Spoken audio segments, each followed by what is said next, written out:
డైరెక్ట్గా చెప్పకపోవచ్చు, but soul కనుక సంతోషపడితే అందుని మన వాళ్ళు ఎప్పుడు అనేవాళ్ళు చిన్నప్పటి నుంచి మనకేం చెప్తారు, నలుగురికి సహాయం చేయరా, నలుగురితో మంచిగా ఉంటారా, ఇవేగా మనం చెప్పేది. నలుగురితో బాగుండండి, నలుగురితో సహాయం చేయండి. నలుగురు అనేది నాట్ నెంబర్ అనమాట, నలుగురు అని కాదు, 10 మందితో మనం ఎంత ఎక్కువ మందితో చక్కగా ఉండి మంచి చేయగలుగుతామో ఇన్ టర్న్ ఆ blessings to comers to come back. And okay, period వచ్చినప్పుడు కష్టపడతాం. ఇప్పుడు సాక్షాత్తు భగవంతుడు పడలేదు, శ్రీకృష్ణుడు పడలేదా, రాముల వారు పడలేదా, వాళ్ళే కష్టాలు పడుతాం కాలేంది, నువ్వు నేను ఎంత చెప్పు.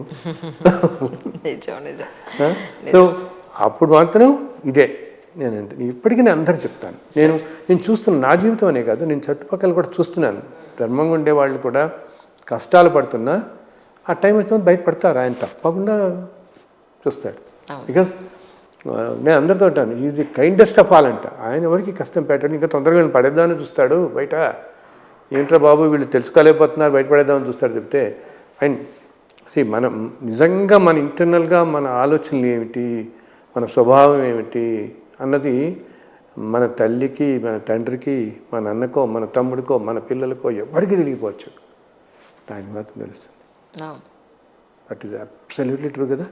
ఆయన భగవంతుడికి మాత్రం ప్రతి క్షణం మన ఆలోచనలు ఏమిటి, మన కష్టాలు ఏంటి, మన వీక్నెస్లు ఏమిటి, ప్రతిదీ తెలుస్తుంది. అది మనం ఏంటంటే మనం ఎన్ని విన్నా కూడా మనం వంట పట్టించుకోం చాలామంది, ఆయనకు తెలిసిన రీతి. అందుకని ఆయన అందరూ అంటారు చూడండి, ఇంతకంటే కరుణామయుడు అయ్యా, ఇదే చదువుతాం కదా మనం, తప్పకుండా బయటపడేస్తాడు. నా లైఫ్లో ఇప్పుడు చెప్పాను కదా మీకు, చూస్తారు ఇవి ఎలాగే ఇలా ఎన్నెన్నో చూస్తాను తల్లి.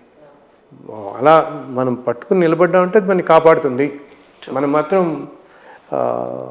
ఇలా ఎన్ని ఎక్స్పీరియన్స్ చూస్తాను. జస్ట్ ఒక 4-5 వేల రూపాయలు కష్టపడి ఆ టైంలో వాళ్ళు, ఇన్ఫ్యాక్ట్ నేను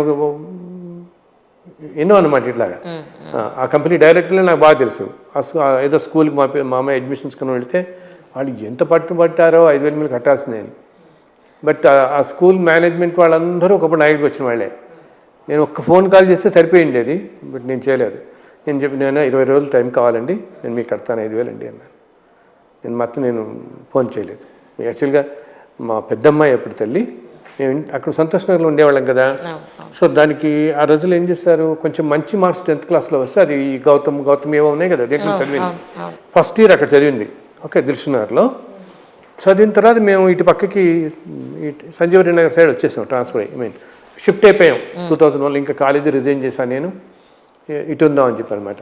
సో దీనికి ఏం చేశారంటే 10thలో కొంచెం మార్క్స్ బాగా వచ్చాయని చెప్పి ఫస్ట్ ఇయర్ ఫీజులో 5,000 రూపీస్ డిడక్షన్ ఇచ్చారు దానికి.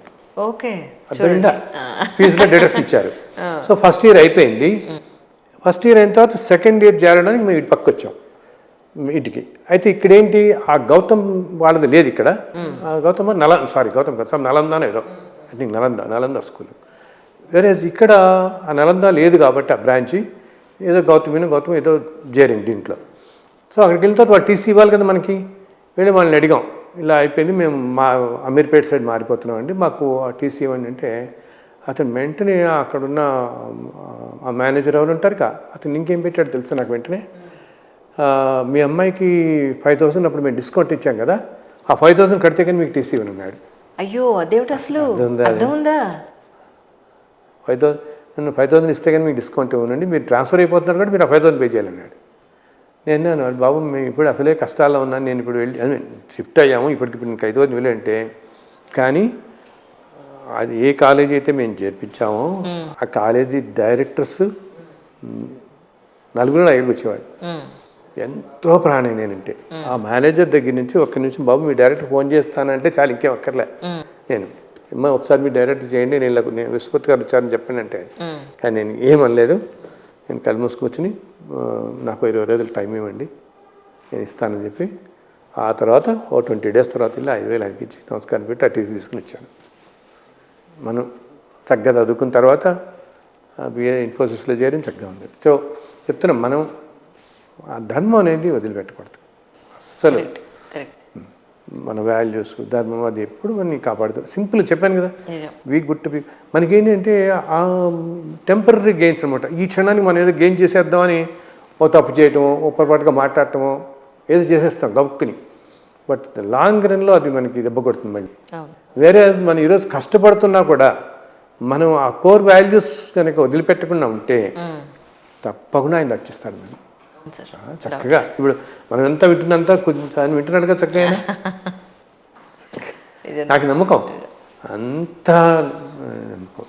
అది ఉన్న వాళ్ళకి ఎప్పుడు అలా చాలా ఎక్స్పీరియన్స్ నా జీవితానికి కాదు మన అందరికీ కూడా. నేనేంటంటే ఏదో నాకు ఈ అవకాశం వచ్చింది కాబట్టి మీకు చెప్పుకుంటున్నాను ఇవన్నీ. అవును సార్. సో మీ జీవితంలో ఎన్ని చూస్తుంటారు మీరు.